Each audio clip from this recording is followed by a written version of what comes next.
আসসালামু আলাইকুম প্রিয় দর্শক, অন্য মঞ্চের আলাপ চাইতায় আপনাদের সকলকে আমন্ত্রণ জানাচ্ছি। ধন্যবাদ আপনাকে। আপনাকেও আপনি আপনি সহ আমাদের সকল দর্শকদের বিজয় দিবস, মহান বিজয় দিবসের শুভেচ্ছা। বেকার হয়ে যাবে, ডক্টর ইউনূসের গ্রামীণ ব্যাংক বলতেও কিছু থাকবে না। এই আমার জাতীয় ভাতিজাত ওরফে ভাবির পোলা, এরাও ক্ষমতায় থাকবে না। এরা ক্ষমতায় না থাকলে কি হবে? আবার তাদের চলে যেতে হবে মেসে, চলতে হবে লোকাল বাসে। তো তারা এই সুযোগ কেন হাতছাড়া করবে? তারা তো এটা চায় না। তারা এটা কেন চাইবে যে নির্বাচন আপনি যদি জানেন যে আপনার গ্রামে আমি গেলে আপনার কোনো অস্তিত্ব থাকবে না, আপনি যদি জানেন আমি আপনার বাড়িতে গেলে আপনার কোনো সমাদর থাকবে না, আমাকেই গুরুত্ব দিবে, তো তখন আপনি কি চাইবেন আমি আপনার গ্রামে যাই বা আপনার বাড়িতে যাই? কোনোদিনই চাইবেন না। যেমন একজন ঘর জামাই কোনোদিনই চায় না যে তার তার শ্বশুর বাড়িতে শালা সমুদ্রে বিয়ে করুক, কারণ শালা সমুদ্রে যদি বিয়ে করে তো ঘর জামাইকে তো কিক আউট করে দেবে বাড়ি থেকে। তো এরা হচ্ছে তাই, এরা এই যে শ্বশুর বাড়ি খাওয়া আর বালুর চরে হাগা, এই সুযোগটা কেন ছাড় দেবে বলেন? এরা তো নির্বাচন চাইবে না। এরা কেন নির্বাচন চাবে? আমি তো বলেছিলাম যে বিএনপি যদি ক্ষমতায় আসে এদের পিঠের চামড়া থাকবে না, এদের এদের অস্তিত্ব বিলীন হয়ে যাবে বিএনপি ক্ষমতায় যদি আসে। তাই এরা কোনো অবস্থাতে নির্বাচন চাইবে না, এটাই স্বাভাবিক। ওরা দেখলো যে মাঠ তো খালি, আওয়ামী লীগকে সরিয়ে দিয়েছে যে কোনো ভাবে, বিদেশি শক্তির ছত্র ছায়া, তারা এই মাঠটা খালি। এখন দেখলো যে বিএনপি কে আর আওয়ামী লীগকে যেহেতু ঠেকানো গেছে, তো বিএনপি কে ঠেকানো কি? ওরা প্রথমে চেষ্টা চাঁদাবাজ বলে একটু মার্কেট তৈরি করেছে। আমরা জানি যে একদিন এই জামাত জামাত প্রথমে তার কর্মীদেরকে, মানে বিএনপির কর্মীদেরকে জামাতের মাইন্ডসেটে বানিয়ে ফেলেছে। আপনি এখন যাদের বিএনপি বা ছাত্রদল বা যুবদল দেখেন, ছাত্র শিবিরের সাথে এদের শুধু এতটুকুই পার্থক্য, ছাত্র শিবির ছেলেপেলেরা ডাইরেক্ট স্বীকার করতেছে তারা ছাত্র শিবির বা জামাত করে, কিন্তু বিএনপির ভিতরে থাকা যে জামাত এবং ছাত্র শিবির আছে, তারা শুধু সাইনবোর্ড নাই, এই তো পার্থক্য, আর কিছুই নাই। মাইন্ডসেট আপনি কোনো পার্থক্য দেখবেন না, কোনো পার্থক্য আপনি পাবেন না। আপনি 100টা ছাত্র দলের বক্তব্য নেন মুক্তিযুদ্ধের উপরে, 100টা ছাত্র শিবিরের বক্তব্য নেন, দেখবেন ছাত্র দলের বক্তব্যের সাথে ছাত্র শিবিরের বক্তব্য 90% মিলে গেছে। তার মানে কি? যে তারা বাংলাদেশ জাতীয়তাবাদী দলে এবং ছাত্র দলে ঢুকে, যুব দলে ঢুকে তাদের মাইন্ড সেট আপ এইভাবে তৈরি করেছে যাতে ছাত্রদল ছাত্রদল যুবদল এবং জাতীয়তাবাদী দল বিএনপি, এরা যাতে জামাতের স্ট্রাইকিং ফোর্স হিসেবে কাজ করে, সেইভাবে তারা মেন্টাল প্রিপারেশন তৈরি করেছে। আপনি দেখবেন আওয়ামী লীগের ভিতরে একটা সাইদি লীগ আছে, আপনি দেখবেন তারা বলবে সব স্বাধীনতা বিরোধীর ফাঁসি দেওয়া ঠিক আছে, সাইদিকে ফাঁসি দেওয়া ঠিক হয়নি। মানে বুঝতে পারছেন তো? তো এরকম তাহলে এরা যদি আওয়ামী লীগের লোকের মধ্যে যদি এটা পান, তাহলে বিএনপির ভিতরে কি? বিএনপির তো সবাই মনে করে এরা সব নির্দোষ, সব ফেরেস্তা ছিল। যাদের ফাঁসি দিছে এই রাজাকার আলবদর বাচ্চারা, যারা বাংলাদেশের 30 লক্ষ মানুষ হত্যায় এবং অগণিত নারী ধর্ষণে জড়িত, এদের কারা ফেরেস্তা মনে করে? কারণ এরকম দাঁড়িয়ে আছে, টুপি আছে। আপনি যদি কালকে দাঁড়িয়ে আর টুপি আনেন না, টুপি মাথায় দেন, আপনারও তারা মনে করবে যে আপনি তাদের দলের লোক। দাঁড়িয়ে টুপি থাকলে হলো বাংলাদেশের মানুষ তার বিরুদ্ধে কোনো অভিযোগ মেনে নিতে চায় না। যেমন ধরেন বাংলাদেশের লক্ষ লক্ষ ছাত্র, মাদ্রাসা ছাত্র বলাৎকার হয়, এদের কোনোদিন শুনেছেন? তাদের পক্ষে বিরুদ্ধে কোনো বিবৃতিতে দেয়নি। তেমনি তাহলে তারা কেন 71-এ তাদের অপকর্মের কথা স্বীকার করবে? এই যে বিএনপি কে তারা এখন বলতেছে, এটাই স্বাভাবিক। কারণ এই ফ্রাঙ্কেস্টাইন বানিয়েছে কারা? বানিয়েছে বিএনপি। এই ফ্রাঙ্কেস্টাইন এখন বিএনপি কে খাবে, আর যদি বিএনপি কে না খেতে পারে তাহলে বিএনপি কে এই ফ্রাঙ্কেস্টাইনকে ধ্বংস করতে হবে। তা না করলে কোনো উপায় থাকবে না।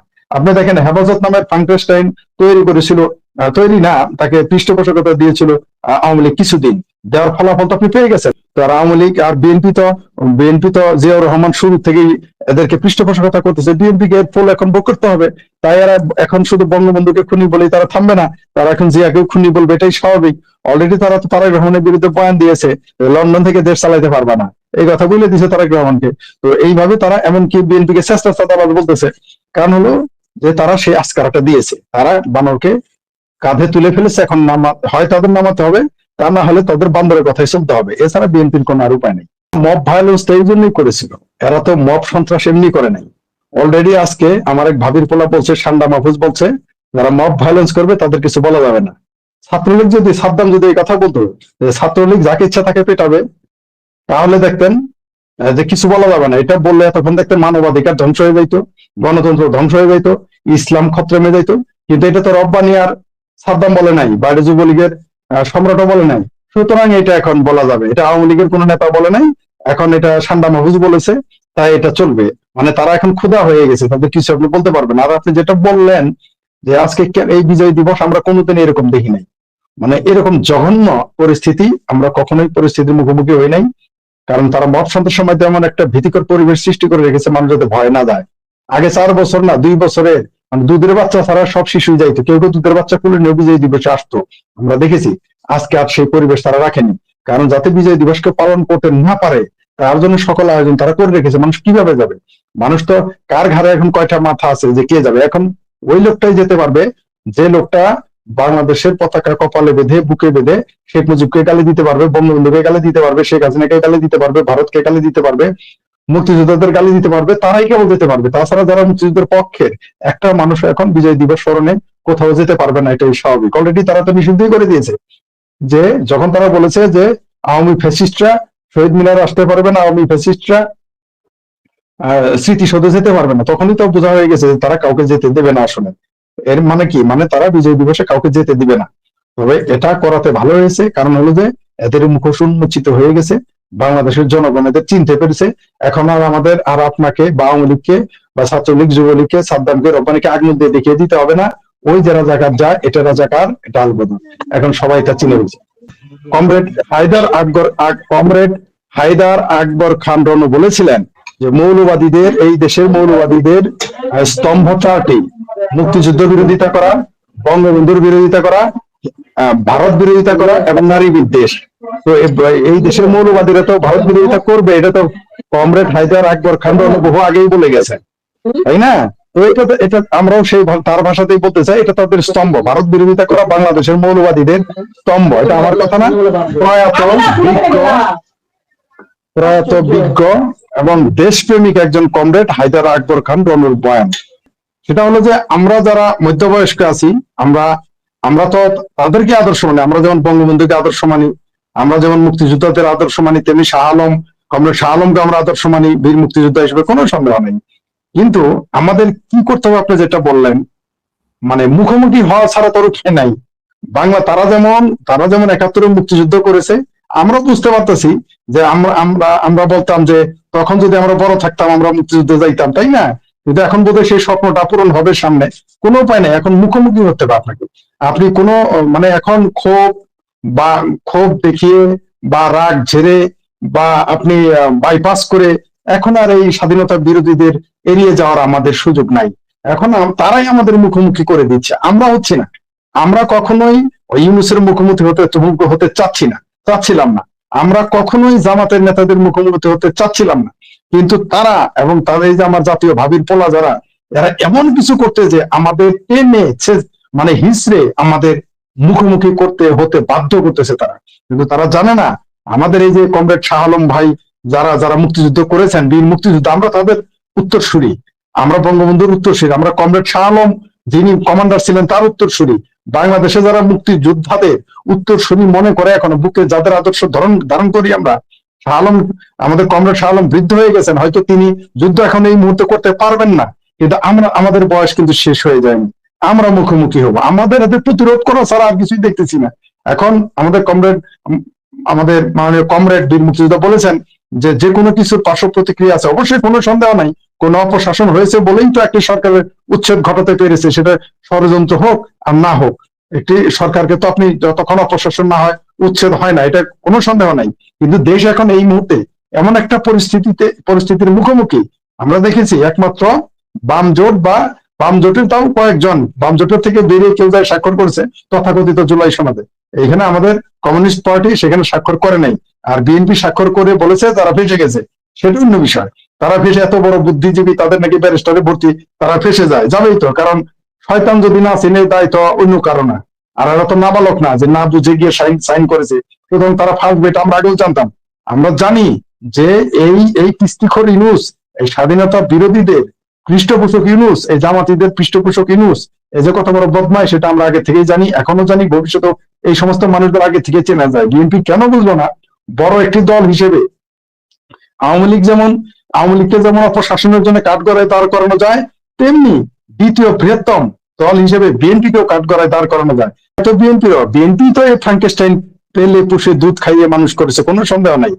15 বছরে আওয়ামী লীগের দায় আছে, এটাও আমি অস্বীকার করতেছি না, বা এটা অস্বীকার করার আমাদের উপায় নেই। খোদ আওয়ামী লীগের লোকেরাও এখন মনে করে যে তাদের এই মৌলবাদী শক্তির উত্থান এবং মুক্তিযুদ্ধ বিরোধীদের ছাড় দেওয়া তাদের ভুল ছিল, এটা তারাও এখনো কেউ কেউ বুঝতে পেরেছে। এই ব্যাপারে তো সৈয়দ আশরাফ আগেই বলে দিয়েছেন যে বাংলাদেশ আওয়ামী লীগের প্রধান শত্রু হচ্ছে মৌলবাদী শক্তি।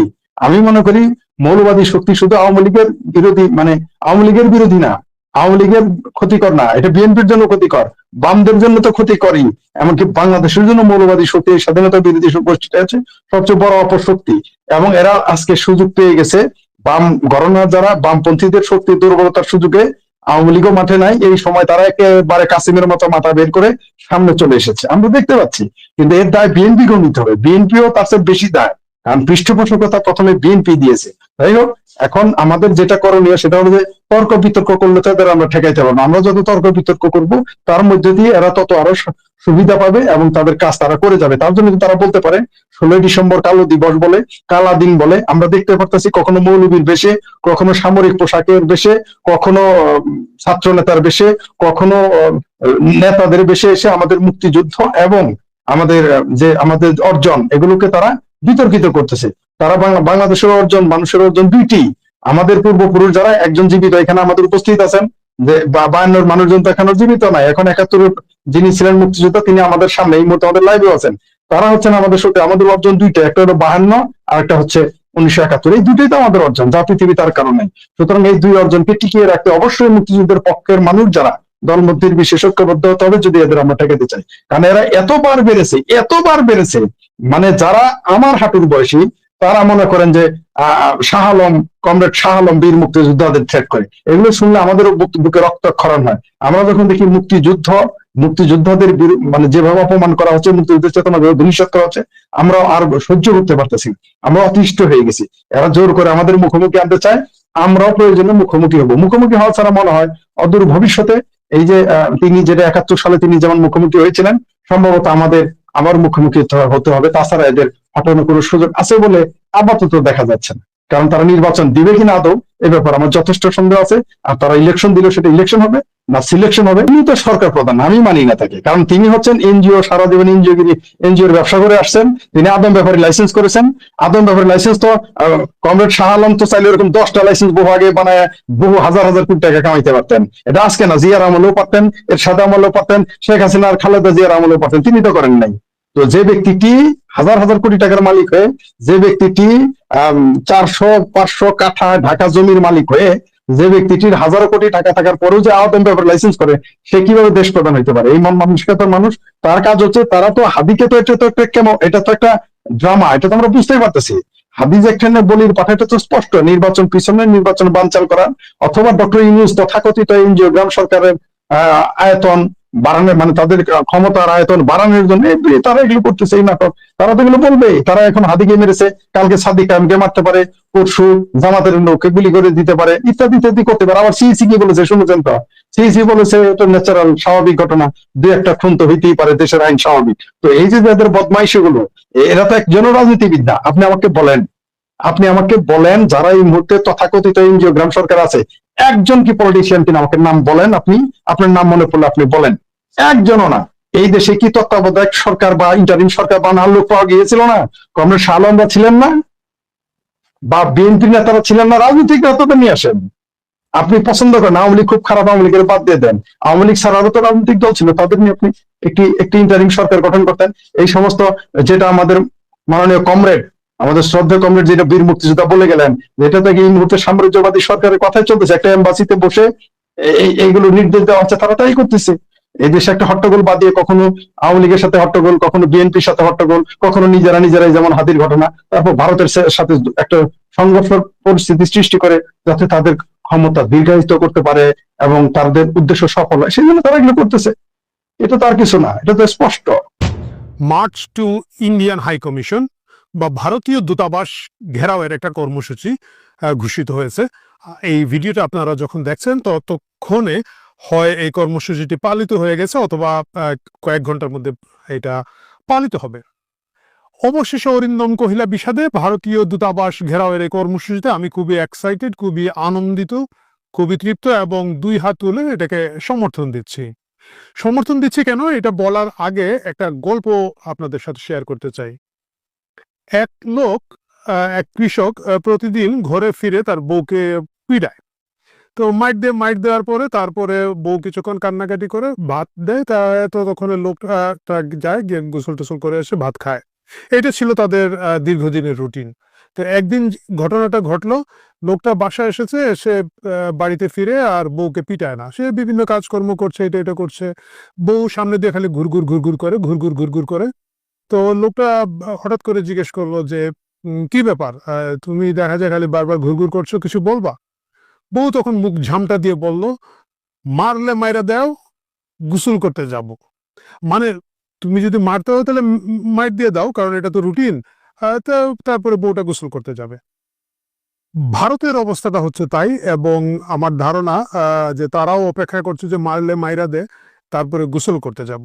কারণ দীর্ঘদিন ধরে, বিশেষ করে গত 1.5 বছর ধরে প্রতিদিন যেভাবে সেভেন সিস্টারকে খেয়ে ফেলবে এবং ধ্বংস করে ফেলবে বলে অপেক্ষা করে, মানে বারবার আমরা সরকারি দলগুলো থেকে, সরকারি দলের নেতারা হুমকি দিয়ে যাচ্ছেন। আমার ধারণা সেই সেভেন সিস্টার্সের লোকজন যারা ভারত থেকে বিচ্ছিন্ন হতে চাচ্ছেন, তারা অধীর আগ্রহে বলছেন, ভাই কবে তোমরা আমাদেরকে মুক্ত করে দিবে।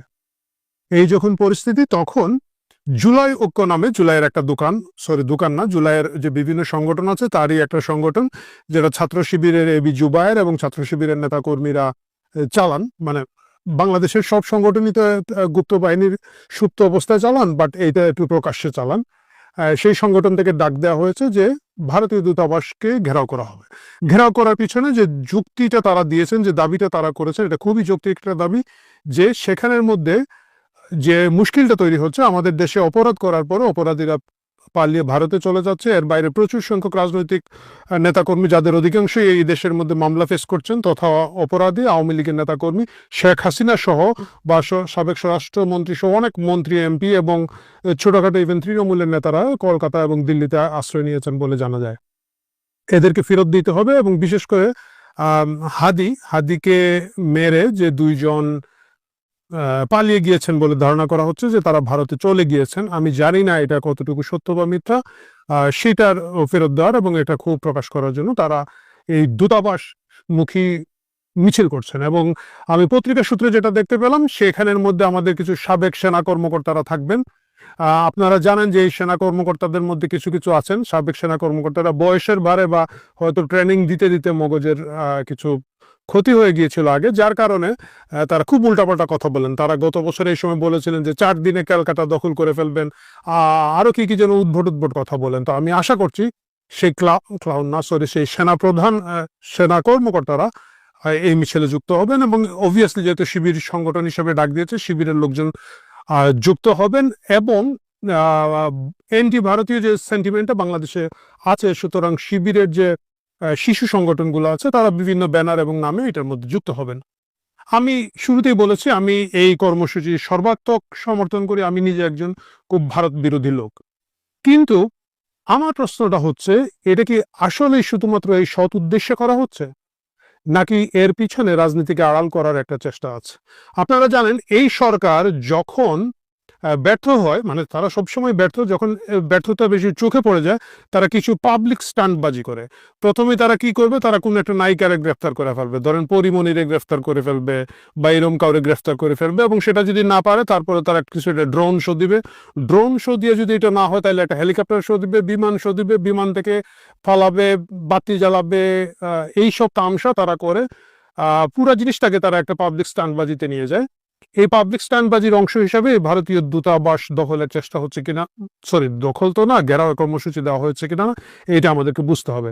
কারণ মৌলিক যে প্রশ্নটা যদি তুলতে হয়, মৌলিক প্রশ্নটা তুলতে হবে, হাদিকে কারা আক্রমণ করেছে, হাদিকে কারা মেরে ফেলার জন্য খুব নিখুঁতভাবে গুলিটা করেছে। ভাগ্য ভালো যে হাদি এখনো মারা যান নাই, চিকিৎসাধীন আছেন, এবং আমি কামনা করি, আশা করি যে তিনি খুব দ্রুত সুস্থ হয়ে আমাদের মধ্যে ফিরে আসবেন। কিন্তু ওনার এই হত্যা প্রচেষ্টাটা যারা করেছিল, এরা কারা?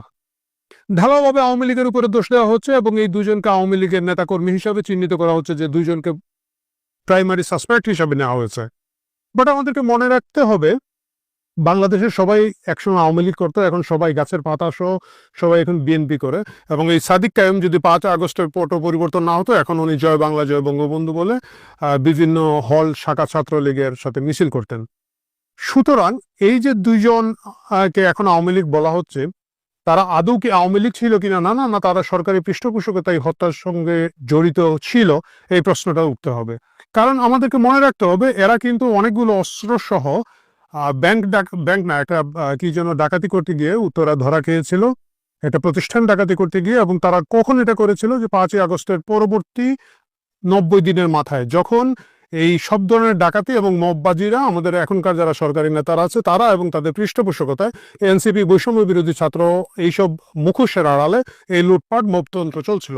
সেই সময় এই লুটপাট এবং ডাকাতি করতে গিয়ে দুইজন ধরা গিয়েছে। এবং আমরা দেখেছি বিভিন্ন জায়গায় যখন এই ধরনের ধরা খায়, হান্নান মাসুদরা থানা গিয়ে ছুটিয়ে নিয়ে এসেছেন, নেগোসিয়েশন করে নিয়ে এসেছেন। এই কেসটাতে যেটা হয়েছিল, র্যাবের কাছে ধরা খাওয়ার পরে তাদেরকে হয়তো ওইখান থেকে থানা থেকে ছুটিয়ে আনার কোনো ভিডিও আমরা দেখি নাই, কিন্তু পরবর্তীতে তারা খুব দ্রুত জামিন পেয়ে গিয়েছেন। আপনারা জানেন যে বাংলাদেশের একেবারে সাধারণ সাংবাদিক যারা আছেন, একেবারে যদি আমি বলি শাকিল রূপাস, অসংখ্য সাংবাদিক, অসংখ্য অ্যাক্টিভিস্ট, সাধারণ লোকজন, কোন একালে আওয়ামী লীগ করতো, ছাত্রলীগ করতো, বা সেনা করলে তার নানা করতো, বা নানার পাশের বাড়ির লোকটা করতো, এরা গ্রেফতার হয়েছে এবং এদের কারো জামিন হচ্ছে না। সেই জায়গায় অস্ত্র সহ এই দুটো লোক গ্রেফতার হওয়ার কিছুদিন পরে কিভাবে জামিন পেয়ে গেল? কারণ ডক্টর ইউনূসের এই জঙ্গি মুক্তিকরণ কর্মসূচি যেটা 5 আগস্ট থেকে পরিচালিত হচ্ছে, আমরা জানি যে বাংলাদেশের যত চিহ্নিত জঙ্গি ছিল, যত চিহ্নিত সন্ত্রাসী ছিল, কিলার ছিল, তাদের সবগুলোকে ধাপে ধাপে এরা ছেড়ে দিয়েছে। ছেড়ে দিয়ে তাদের একটা মাসল পাওয়ার গেইন করেছে। সেই মাসল পাওয়ারের অংশ হিসাবে এই দুইজনকে ছেড়ে দেওয়া হয়েছিল কিনা না, এটা একটা যৌক্তিক প্রশ্ন রয়ে গেল আমাদের মনের মধ্যে।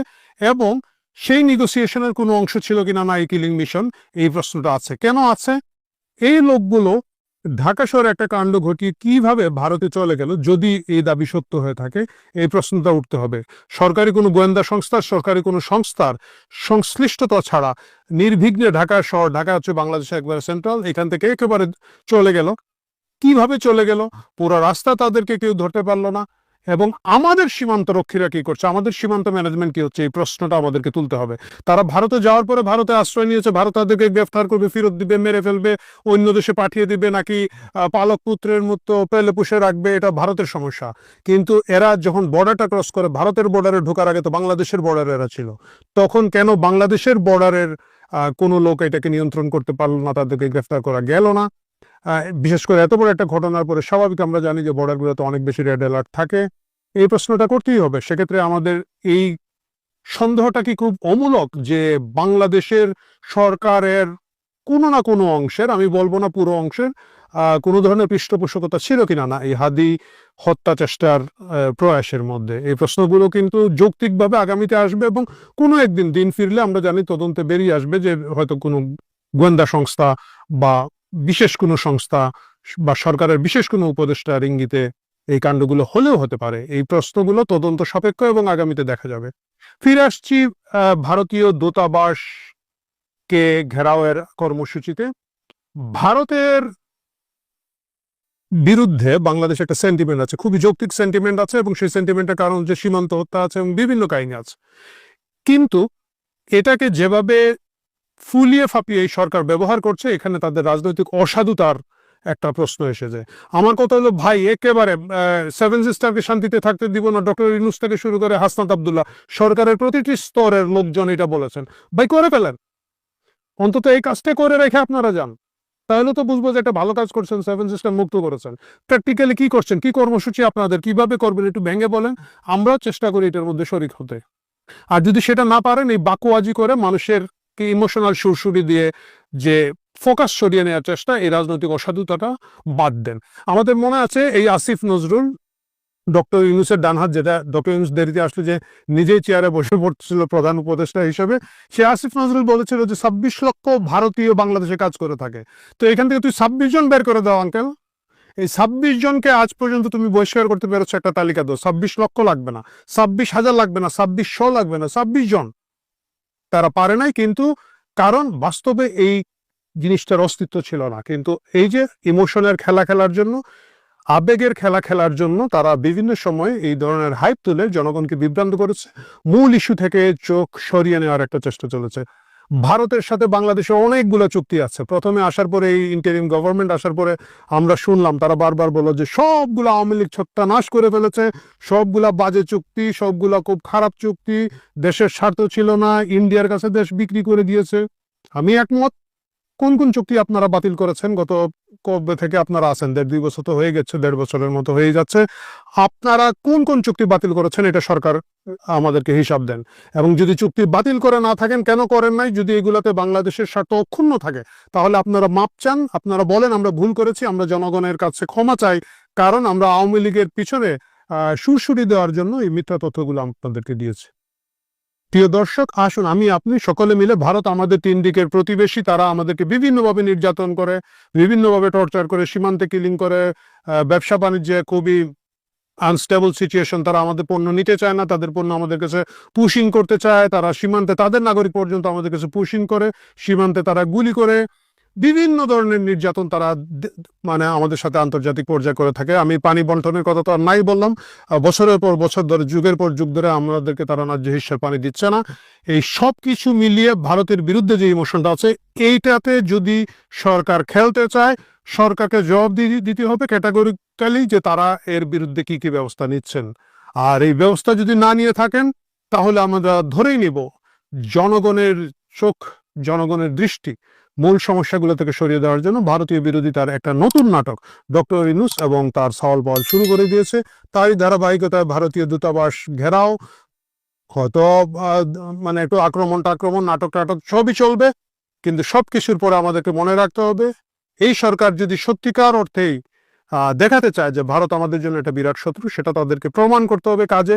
26 লক্ষের হিসাব দিয়ে 26 লক্ষকে বহিষ্কার করে প্রমাণ করতে হবে, বাংলাদেশের সাথে ভারতের সকল চুক্তি বাতিল করে তাদেরকে প্রমাণ করতে হবে। আর ওই হ্যাডম যদি তাদের না থাকে, ওই জোর যদি তাদের না থাকে, বুঝতে হবে তারা আবার আরেকটা বাটপারি নিয়ে আমাদের সামনে এসেছে। এবং আমাকে আপনাকে তখন মুচকি হেসে বলতে হবে, নাটক কম করো আসিফ নজরুল, নাটক কম করো প্রিয়।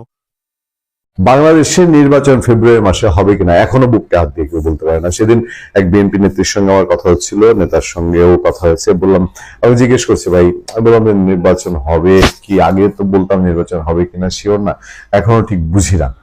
বলে ভাই এখনো একটু বলবেন যে এবার বলতে পারি নির্বাচন হবেই না, দেশের যে সিচুয়েশন তৈরি হয়েছে। নির্বাচন হওয়ার জন্য এই সরকার যা যা মেকানিজম করা দরকার ছিল, যা যা ঠিক করা দরকার ছিল দেশের, তারা সেটা 15 মাসে করে নাই। নির্বাচন যখন একটা সুন্দর বিশ্বব্যাপী গ্রহণযোগ্য এবং অংশগ্রহণমূলক দেশের সব মানুষকে নিয়ে উৎসব মুখর একটা নির্বাচন করতে হলে তাতে এনাফ সময় ছিল, সে 12-14 মাস কোনো ট্রাই করেনি। শেষ মুহূর্তে এসে যখন দেখছে যে নির্বাচন না দিলেই না, একটা নির্বাচন দিতে হবে, তখন তড়িঘড়ি এমন পথে হাঁটছে। দেশের আইন শৃঙ্খলা পরিস্থিতি যখন বাংলাদেশের স্মরণকালের ইতিহাসের সর্বনিম্ন খারাপ পর্যায়ে আছে, একেবারে অলি থেকে গলি, ছোট থেকে বড়, জাতীয় পর্যায় থেকে স্থানীয় পর্যায়ে এত ভঙ্গুর, এত নাজুক আইন শৃঙ্খলা পরিস্থিতি এর আগে কখনো দেখা গেছে কিনা। এবং এই আইন শৃঙ্খলা পরিস্থিতি মোকাবেলা করার জন্য সবচেয়ে বড় হ্যান্ড সরকার যেটা পুলিশ, সেই পুলিশই এখনো অ্যাক্টিভ না, ভাইব্রেটেড না। পুলিশ এই বাংলাদেশের মতো একটা দেশকে যেভাবে কন্ট্রোলে রেখেছে এই 2024-এর আগ পর্যন্ত, সেই পুলিশের স্ট্রেংথটাও এখন পর্যন্ত দেখা যায় না। ফলে নির্বাচনের প্রস্তুতি ইলেকশন কমিশনের আছে, মুখে তো বলাই যায়, মুখে আমি তো 7 সমুদ্র 13 নদী জয় করে ফেলতে পারি, কিন্তু বাংলাদেশের নির্বাচন কমিশন এই প্রশ্নটা এখন জোরে ছড়ে উঠছে। দেখেন, সবাই এটা বলা বলি করছে যে এই ইলেকশন কমিশনের প্রস্তুতি আসলে কতটুকু, খালি কি মুখেই খই ফুটছে? সেখানে বলা হচ্ছে এখনো শেষ করা যায়নি নতুন রাজনৈতিক দলের নিবন্ধন কাজ, আসন ভিত্তিক ভোটার তালিকার জিডি প্রস্তুতির কাজও চলমান, ছাপা হয়নি নির্বাচন পরিচালনা ম্যানুয়াল, তফসিলের পরপরই প্রয়োজনীয় নথিপত্র জারি করতেও হিমশিম দশা। সব মিলিয়ে তফসিল ঘোষণার 6 দিন পরও নিজেদের পুরোপুরি প্রস্তুত করতে পারেনি নির্বাচন কমিশন, ইসি। যদিও নভেম্বর শেষ সপ্তাহ থেকে ইসির একাধিক ঊর্ধ্বতন কর্মকর্তা জানিয়েছেন নির্বাচন প্রস্তুতির সবকিছু সম্পন্ন। দেখেন, সম্পন্নের রূপটা আপনারা বুঝেছেন তো, টের পেয়েছেন। এর মধ্যে প্রার্থীর যোগ্যতা অযোগ্যতা সম্পর্কিত পরিপত্র জারি করেও 2 দিনের মাথায় তা আবার সংশোধন করা হয়েছে। শুরুতে গণভোটের অধ্যাদেশের আলোকে বিধিমালা জারির কথা জানালেও সেই অবস্থা থেকে সরে আসে ইসি। পরে যে পরিপত্র জারি করা হয়েছে সে আলোকেই গণভোট আয়োজনের সিদ্ধান্ত হয়। বিশ্লেষকরা বলছেন, ইসির এমন অগোছালো পরিস্থিতির প্রভাব মাঠ পর্যায়ে পড়তে পারে। পাশাপাশি 2 ভোটের ব্যালট গণনা নিয়েও কেন্দ্রের জটিলতার সংখ্যা উড়িয়ে দেওয়া যায় না। এটা যে একটা বিতিকিচ্ছিরি কাণ্ড হইতে পারে, এটা যে সিনেমা দেখা যাবে ইলেকশনের দিন, গণভোটের ভোট গণনা, সংসদ প্রার্থীর ভোট গণনা, দেখেন না তেলিস্মারিটা কোন জায়গায় গিয়ে দাঁড়ায়। ইসি সচিবালয়ের কর্মকর্তারা জানিয়েছেন, একে তো উপদেষ্টা পরিষদ থেকে গণপ্রতিনিধিত্ব আদেশ আর প্রিয় সংশোধন সিদ্ধান্ত আসতে দেরি হয়েছে, তার উপর তফসিল ঘোষণার আগের দিন বাগেরহাট ও গাজীপুর জেলার সীমানা পরিবর্তন বিষয়ক আদালতের রায় দেওয়া হয়। এরপর ফরিদপুর 4 আসনের সীমানা নিয়ে আদালত থেকে নতুন সিদ্ধান্ত আসে। এছাড়া ইসি সচিবালয়ের অভ্যন্তরীণ জটিলতার কারণে কিছু সমস্যা তৈরি হয়েছে। দ্রুতই তা কাটিয়ে ওঠার চেষ্টা চলছে। চেষ্টা চলতেই থাকবে এই দেশে, এবং ইলেকশন কমিশন এসবের মধ্যে দিয়ে আবার একটা এই দেশে গোজামিলের ইলেকশন উপহার দিবে কিনা সেটাই দেখার অপেক্ষা। ভালো থাকবেন, সুস্থ থাকবেন, আপনার সাথে